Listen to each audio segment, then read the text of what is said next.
Classes in session.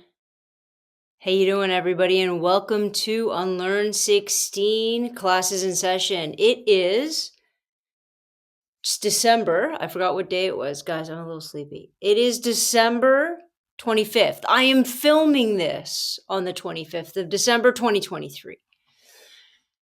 And as you get a little bit older in the years, a little long in the tooth, as they shall say, I guess we start really thinking about past Christmases and people who obviously aren't with us, or life changes, or we start being a little bit more nostalgic, or heaven help me, I don't know how much more nostalgic I can be about what was once. It's going to be a long night, ladies and gentlemen. What once was. So I guess I want to talk about that a little bit. I want to talk about nostalgia. I want to talk about, and I apologize for everybody who doesn't celebrate Christmas. I get it. It's not your jam. Whether you're celebrating Hanukkah or you're celebrating Kwanzaa or you're celebrating an Eid, whatever your thing is, please use this as a philosophical application to that thing. Because as everybody understands who listens to me at all, I'm not religious. I attach no religion to this particular holiday. I realize it's Christian, and culturally speaking, it's inundated in all of our lives, whether you want it to be or not. Here's the thing, though.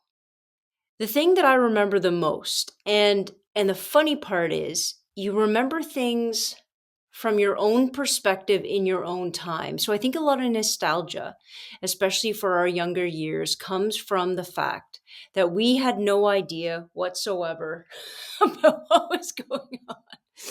We had no idea what was going on in the world.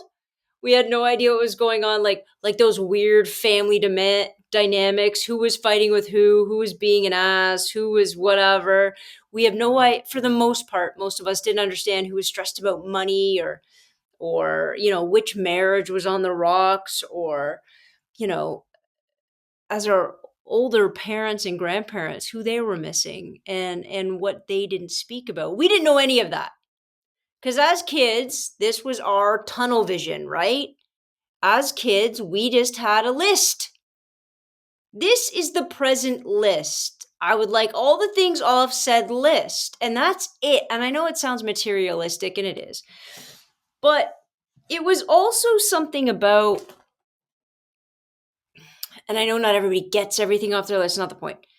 The point is this. The point is this beautiful moments of family, of doing things traditionally every single year, and you know what's coming, and it makes you feel good, and it makes you feel stable, and it makes you feel grounded.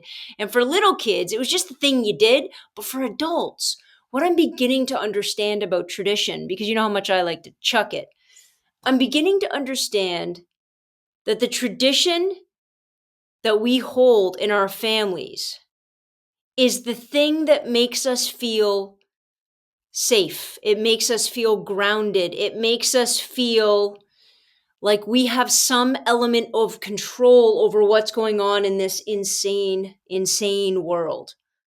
And that's why at Christmas, and that's why at holiday, we forget all the family dynamics. We chuck our boundaries to the wind, no matter what that person has done to you over the last 300 and some odd days. On Christmas, it doesn't matter. Come on in. Did you bring the spinach dip? Did you bring the this? You got that present? That's it. That's it. And I remember moments in my life when I was a kid. Let me recap here. When I was a kid, I was very, very, very spoiled. And I don't mean spoiled in the sense I was rotten. I mean spoiled in the sense that my family, we show love through gifts. Listen, Grandma Ruby's Get My Purse is not made up. It's the foundation, okay? It's a love language. Is it the most healthy? Who the hell knows? I don't know, all these other love languages. But is it genuine? Yeah. I think all love languages are healthy if they are genuine. And that's the part a lot of people don't like, the whole gift giving thing. Because if it's not genuine, you're buying somebody. If it is genuine, it is just the way, the method, the instrument you have to say that I love you, which is why I talk about get my purse. And for those who don't know, my grandma Ruby, who she passed in August, her favorite thing to say pretty much was get my purse for two reasons. Number one, it showed her to have, she liked to be able to give. I think it empowered her. I think it gave her a sense of purpose. It gave her a sense of, I am doing that for them. I am needed. And it was her love language. And it was her love language because she was British and because saying I love you and big hugs weren't necessarily how she was brought up. So my family very much has that, right? And so when I was a kid, listen, I got the Cabbage Patch in 1984, guys. I got it. For those of you who don't know, please go look up the insanity that was getting a Cabbage Patch Kid in the 80s, especially that first year. There was blood in the streets, guys. There, moms, dad throwing down in Zellers, in the Bay, in Eaton's, in Toys R Us. It was, I mean, it was Gladiator, to be honest. And I got one of those. And I got one of those, not, my mom didn't get me one. My aunt actually got me one, but it was by luck because her work got a bunch and she was so happy that they had access because I told my mom I wanted one like 2 weeks before Christmas because I'm that kind of ass. But in all fairness, it really did revitalize my fundamental belief in Santa Claus because I got that year.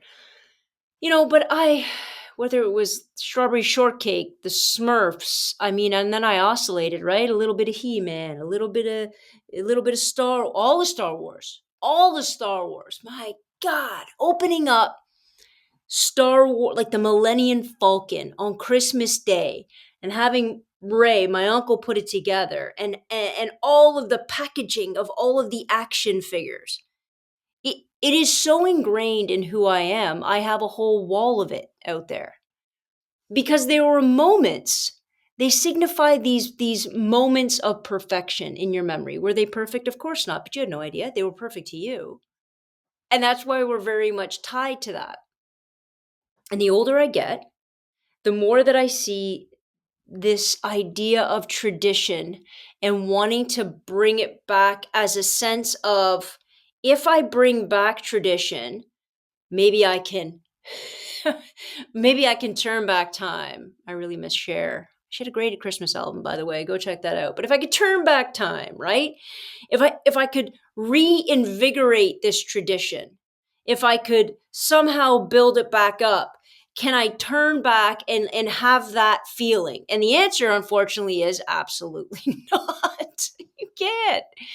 You can't go back and get that feeling because we know too much now, guys. We know too much. We know in our families who cheated on who's leaving who. We know the siblings that are fighting. We know the cousins that aren't we know all of it. It's all honest now, right? And we're supposed to every Christmas forget every horrible thing that's ever been done, throughout and sort of having this binding force. And I tried to do that for a while because in my, let's say, I don't know, 20s, maybe pushing 30, when I had a bit of money, right? And we had gotten to the stage of picking names. You guys know that. I'm sure most of look, times are freaking tough. Most people are at that stage regardless, and families get big, right? But we're at that stage of picking names, and it never sat well with me. And not because I had tons of money, but because just getting one thing for one person, it just, to me, being brought up by Get My Purse Ruby Kadziorski, I was no longer saying I loved you, you know? And so I guess it was in my 30s that I said, I'm going to get something for everybody. Not a big thing. I'm not Rockefeller. I'm going to get something for everybody. So I started with like getting t-shirts made. I like their favorite movie, or I started with just little things. Like, I mean, $20, right? That was back in the day, $20 could buy you something, but it still can. It still can with some thought, to be perfectly honest. It absolutely can. And I tried that, and I realized in my own family that was fractured. It's not a fraction. It's not 3/5. With my own family, that was fractured. I mean, my dad's side of the family, my dad passed when I was like 24. And that was, sort of just coming apart at all levels. My immediate family here, I have, Ray that I'm incredibly close to, and his whole family, and my mom, and then we have other parts of our family. It's not as close. We're just not as close, and we try to rein that in, right? You try, and I felt like I would try. And it would never work. It would never make me feel good enough. It would never make me feel like we bridged that gap. And what I eventually started to realize, and this is the reality and I guess a little pain of being an actual adult, is that tradition is only going to work when everybody believes in it. I know that's kind of very Santa Claus, but it's true. Because if everybody believes it has value, and if everybody believes that that has value and then everybody's going to give to it, and you're going to give as much as you get, and then you're going to feel full. But if you're the only person who's doing it, not that I'm not the only person in my family, but you understand what I mean. If you're the only person who is doing it, and then those moments make you feel more separate, more alone, more separated, more fractured from the rest of your family, and then you start to really get a picture. Now, this Christmas issue is not new, and it's not revelatory. It's just a very clear moment snippet of what the reality of those relationships are. And what the reality of having a healthy boundary looks like, and what the reality of maybe not having as big of a family as you once did, maybe not being this Norman Rockwell painting with 50,000 people, but having a more close-knit family, now either blood family or, and I'm very much a believer in this because I have friends that are my family. If they called me at any given moment, I'd get up, I'd drop everything, I'd go. And that's freaking beautiful. I don't mean this to be the Christmas podcast that's all depressing. It shouldn't be depressing at all. What it should signify is this sort of awakening of it is important to have healthy relationships, and those healthy relationships are going to be magnified at the holidays. And if they're not magnified, if they are weights around your neck, if you feel worse after than you did going in, they are not healthy relationships, and you do not need them anymore. And the traditions you are forging, the traditions you are forcing, are actually causing you more damage than they should. Right? This notion, listen, I think I'm an optimist, right? I'm a genuine believer that most people, if they love each other, family by blood or family by choice, can get through almost anything. You can make amends, and you can grow, and you can fight, and you can, struggle, and you can get through just about anything if you both want to. And I think that's the hard part, right? The hard part is recognizing when whoever else is in the room, whoever else are these people, again, friends, partners, spouses, family. If these people aren't willing and don't want to, and don't see the value in it, and in some cases don't understand how to work on the healing, to work on the growth, then you have to make choices to leave with love. I wish you all the best. I hope you and whoever you choose to surround yourself with are going to be, incredibly happy. But it's not enough for me. It's not enough for for a relationship. Now, as we all know, if you guys know me at all, if you've listened to me at all, I stink at it. I am horrible at it. And to be honest, for myself, I'd probably never do it. To be honest, there have been many people in my world who have been able to say and do pretty gross, horrible things to me. And I'll excuse it. I'll psychoanalyze it. I'll hear an apology. I'll let it go. I'll talk about it to death so that I feel better and then I can forgive again and again and again and again. But, however, I have gotten to a place, and I've been in this place for a very long time, that if you hurt and come at or somehow emotionally chip away at the people that I love, that I hold most dear, that are closest in my world, I will be done. Now, isn't that interesting? Isn't it interesting that we're much easier to let go and draw lines for watching people do bad things to people we love that are far less than what those individuals could have done to you? Isn't it interesting? I think it's fascinating. And all of this being said, I just sat around Christmas Eve with my family, and I'm spending this week with more of my family that we're going to, just sort of my extended family and my friends. And I felt in that room more love, more acceptance, more comfort, more peace. Not an iota, not a drop, not an inkling of anxiety or stress, or what if they're not having a good time, or what, did somebody say something and nobody said anything? What was that? Did they really like that gift, or were they just nothing? That Christmas was just this beautiful sense of peace. And I had that last year. I remember having that last year with my family and not being able to articulate it. I remember sitting around, like last year was my grandma's last Christmas, and I remember, and it was perfect. If she had to have a last Christmas, and we all know I wish she didn't. Last Christmas was perfect because, number one, she had this whole world of the internet who knew her and loved her and sent her gifts, and she was just so emotionally touched by that.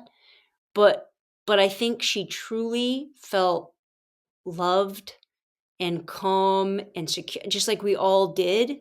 Now, we switched up Christmas a bit for my grandma because my grandma never could get up early in the morning. So as kids, it was torment, but she managed, right? But as we all got older, she'd just be like, let me sleep in, so we kind of switched everything to Christmas Eve outside of the Santa stuff. Obviously, that she's going to have to get up for that. But, we would do some stuff on Christmas Eve, and there was a peace and a giddiness and a you put White Christmas on TV, and a love there that is so incredibly important and beautiful. But that beauty becomes much more bright and much more powerful if you've, let's say, wiped off the lights and moved the brush and cleared the way to actually have that as amazing as it could be. Today, my mom and I, like my whole family was here last night, and Anna goes to her mom's, and I'll follow soon thereafter. But I spend a little bit of time with my mom now, and we went to the casino today. And why? Well, because her and my grandma used to do it back in the day when they were just by themselves later on Christmas Day. And so my mom and I did that. And there was something, again, kind of funny because we were laughing that we were in casino on Christmas. But okay, it's a day and it's kind of funny. And the tradition, the idea that we have that kind of relationship where, you take a little bit of money out of the bank, you spend time together, you laugh, we lost money, let's be honest. We laugh, we connect with other people a little bit. It was beautiful. And you also start to recognize it doesn't matter where you are, right? Doesn't matter whose house you're at. Doesn't matter what food you're eating. It really, that is really like a distant second in that capacity. So I've been trapped a lot less by nostalgia. Don't get me wrong. I still want all the toys. If anybody has any vintage Smurfs, please hit me up from the 80s. Um, but as for the dynamic, I don't need that anymore. I don't need that anymore. I need things that are real and authentic and beautiful. I need people to be able to be honest and put it on the table. And that is so incredibly powerful coming to that. And I can't believe I haven't had it for as long as I haven't had it. You know, and again, I say it doesn't need to be blood. It can be people that you guys have chosen each other. In fact, I almost find that more powerful, right? Blood, you're bound together by obligation in some sense. Friends, you're not. You're not. That's a choice. And that's a commitment, and that's this beautiful thing that you've managed to build, and it's incredible to me. Absolutely incredible. So we're rolling into the new year. Do I have any New Year's resolutions? Don't be ridiculous. Stop it. Stop it with the New Year's resolutions. I think they're absolutely, you want to change your life, you want to do something different, for the love of God, it is December 26th when you're listening to it. Do it today. Stop it. Do I like New Year's parties? No, I don't. Again, people that are way too intoxicated, making stupid promises and changing their, stop it. I don't like any of it. I've always found New Year's Eve to be possibly the most pretentious holiday of them all. Having said that, my wife to be loves it, and so I will spend it with her and her family because they like it. They see some value in it. I'd like to be with her for it because she sees value in it. So I think that's important. But as for everything else, any changes you want to make, anything you want to do in your world that's going to make you stronger, more authentic, more powerful, that's going to make you be able to reach for what you want to do and who you want to be, do it now. Shut the podcast. Don't even listen to the end. Go do it now. I don't care what it is. But you don't need to wait until January 1st. There's no deadline on that. Now, as for nostalgia, it's not bad looking back. It's not.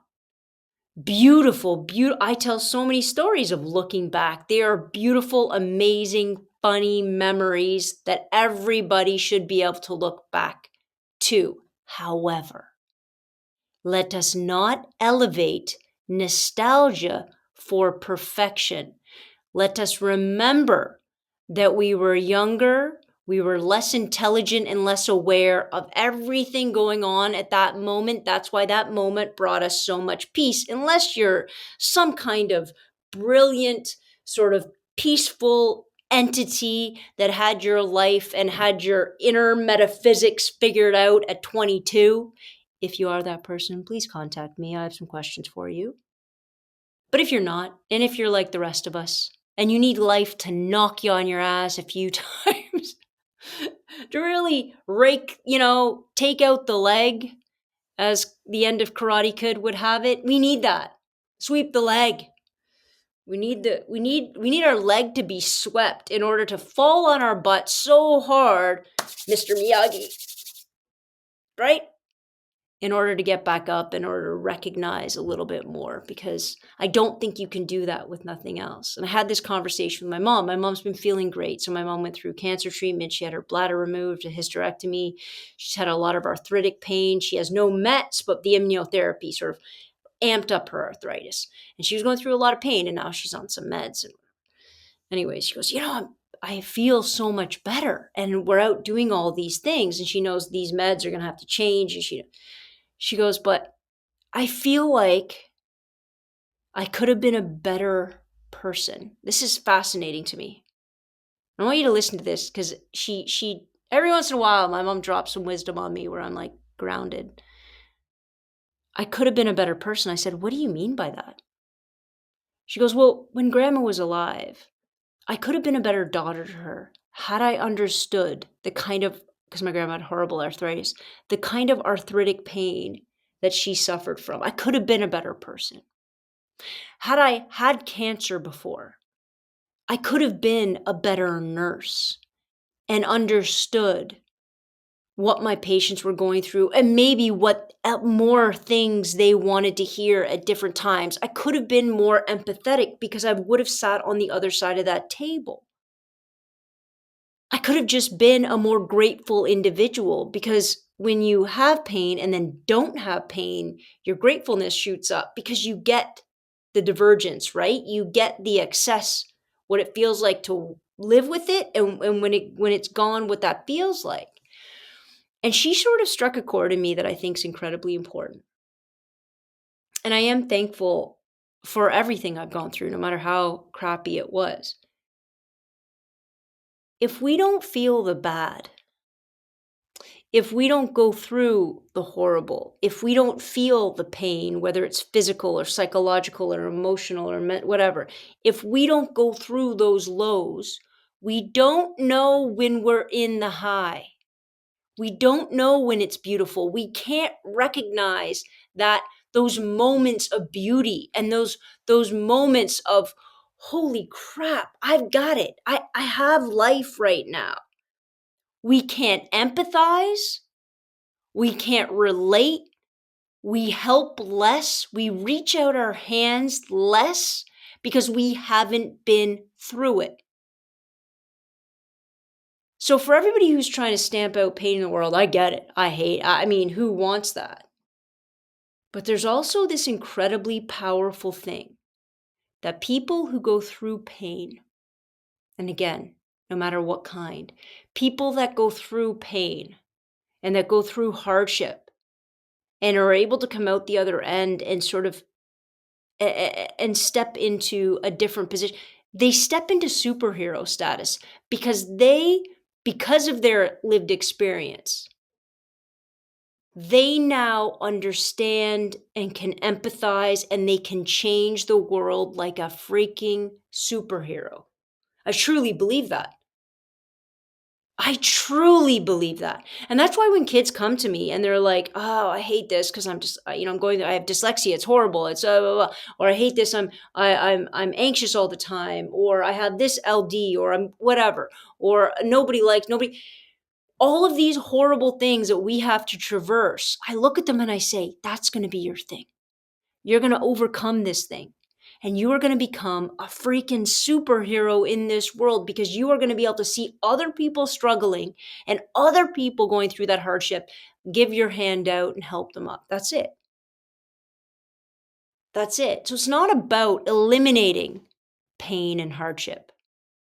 It's about traversing through it, coming out on the other side and using what you've been through and understanding that what you've been through is the key, is the magic, is this piece of clarity that nobody else on the planet is going to have but you. So when you see somebody on the street who is struggling with the same thing, you're their safe haven. You are the person that lifts them up, talks them through it. You are the one who lightens that load. And I think Grandma Ruby really taught me that this year. Not because I can get her back, not because I feel that lessons are learned in death, because I think, oh, to hell with that. But I do think this. I think she taught me how much empathy and humor and how much soul she had to offer this world. And so when I go and work with and reach out to the seniors home, or I go try to work with other people who are seniors in senior centers. What I want in that is to understand that, and to bring an awareness. I have something to offer that they might need. I can paint their wall, I can carry in groceries, I can, take their cat to the vet, whatever it is. These are the things that I can do. And and the things that they have to offer, their stories, their insight, their perspective are powerful, and they still have purpose. Because I think that's all my grandma ever wanted. And I think that's all people want, is to feel and to know that they have purpose. Yes, that they are loved, but they have something. They have something that they are giving. They have an energy that is important and that is needed and that people want to listen to. And that's what she taught me. Because in the end, spending time with her and telling her the same 50 stories, or listening to her tell me the same stories, it had nothing to do with the story being told. It had everything to do with me respecting and listening and being a part of her energy. So choose your people wisely. And when you find people that are loving, that are empathetic, that if you're going through hell, they're going to go with you, hold on to them tightly and make sure you give as much as you possibly can, and everything gets lighter. Thank you so much, guys. I hope you had a great Christmas. I hope you had a great time with your friends and your family. I hope you are feeling loved and powerful. And on that note, I will see you next Tuesday. Same bat time, same bat station. Dismissed.